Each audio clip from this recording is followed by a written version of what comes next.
Wow, so the other day I posted a video with the roses that was about how to quickly get over a smear campaign. I call it a smear campaign in order to lighten it up a little bit because it can be really heavy. I wanted to give a part 2 to that. So, the hardest part of a smear campaign is that it feels really overwhelming. And you begin to question your own reality. And that is one of the toughest things to ever experience. And what I want you to know is that if you have people around you who will actually mirror and validate who you really are, what you really experience, what you really feel, that you will gain stability more quickly. Now, I hesitated about posting this because some people, after a severe enough smear campaign, you can feel like you are the only one in the world. You can feel so alone, and that can feel so devastating.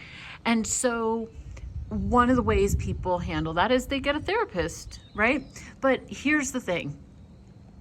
I believe that if we have friends, if we purposely make friends who want to honor our authentic nature and who want us to mirror theirs as well, from a place of wholeness, from a place of healing, not from a place of whining and just continuing to have a victim story that is the main theme of your life. No. If you're doing everything you can to make your life better and you want to hang around other people who want to do the same, here's how I want you to think about it. And it might be that you go to a therapist with the primary goal of being able to have authentic friendships. I'm going to leave you with a couple of resources at the end of this.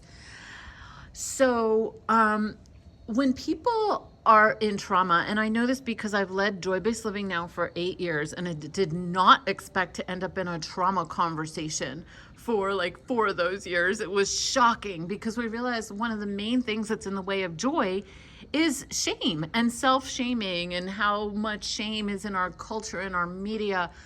And we practiced. I mean, like badass practice. We practiced honor as a healing field for shame, and we practiced embodiment of all of our experiences. Now, just even coming back into your body is like a really, really, really big deal.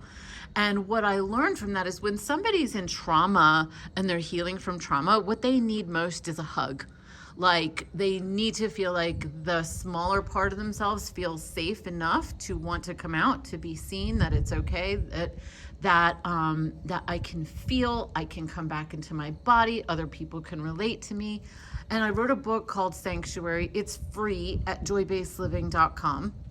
And Sanctuary, the first 5 pages of it are about helping people get lingo for handling trauma, things like emotional flashbacks and stuff like that. Like, even if you haven't had extreme trauma, I'm sure you know somebody who has. At this point in our history, I'm sure you know somebody who has. So there's that. But then when people start healing and they start getting stronger and they start growing, it's kind of like going from being a seedling that might need like to be in a nursery or something, or covered in a way that they're safe. When they start growing, they start becoming more of a rose bush or a tree. They need more room, and the people around them, because we all need a sense of belongingness. And so then what does that look like? They don't need so much a hug all the time. They don't need a sense of, okay, please look to me with tenderness and compassion.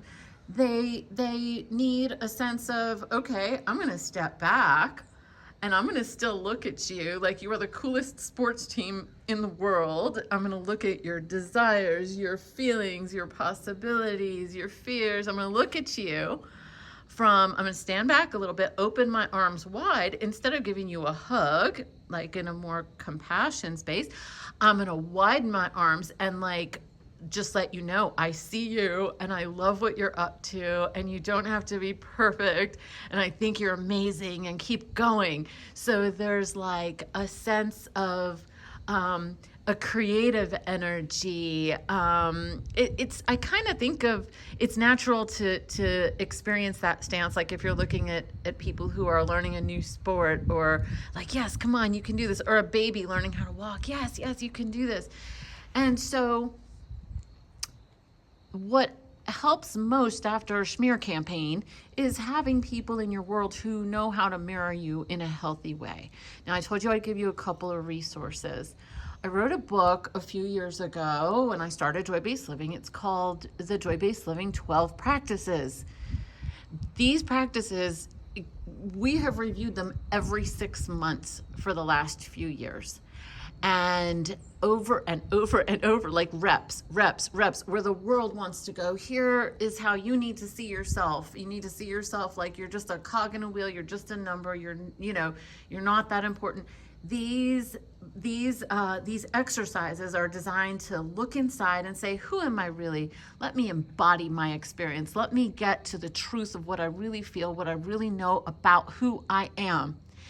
And then here's the part B, is to have people around you who are also doing the 12 practices. So now I have enough people who've been doing this. And if you want to see one of the people, I have had a conversation with her. She's from France, and I have a video with her at my Patreon page. I'll post the link below.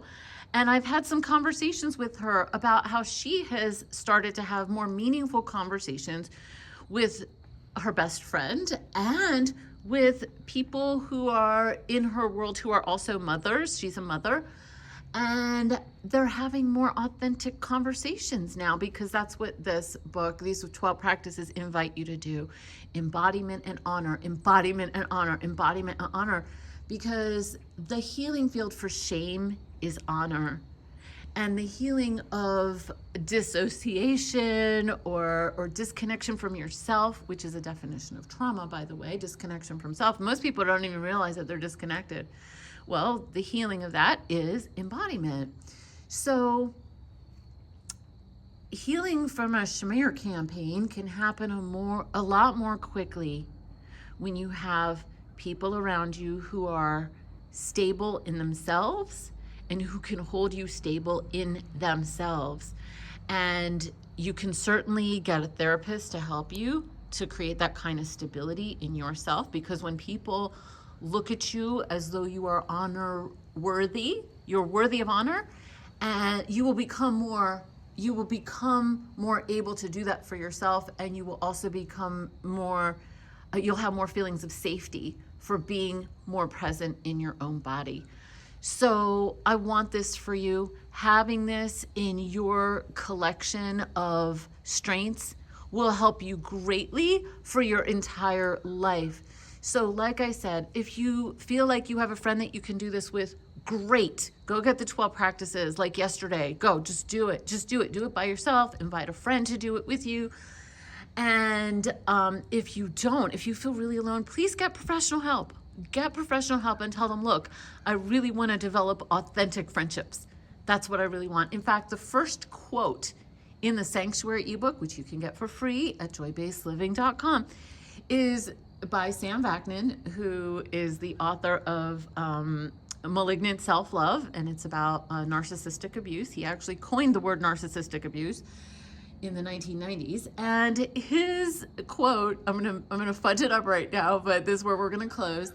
One good friend is worth 1,000 therapists.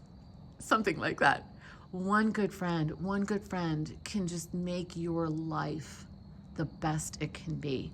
And that's what I want for you. You were born to feel awesome. You were born to experience freedom and joy and love and well-being. And we need to learn to relate to ourselves and to relate to each other in our culture in a way that brings out our best. Thank you for listening, and I wish you the absolute very, very, very best in your life.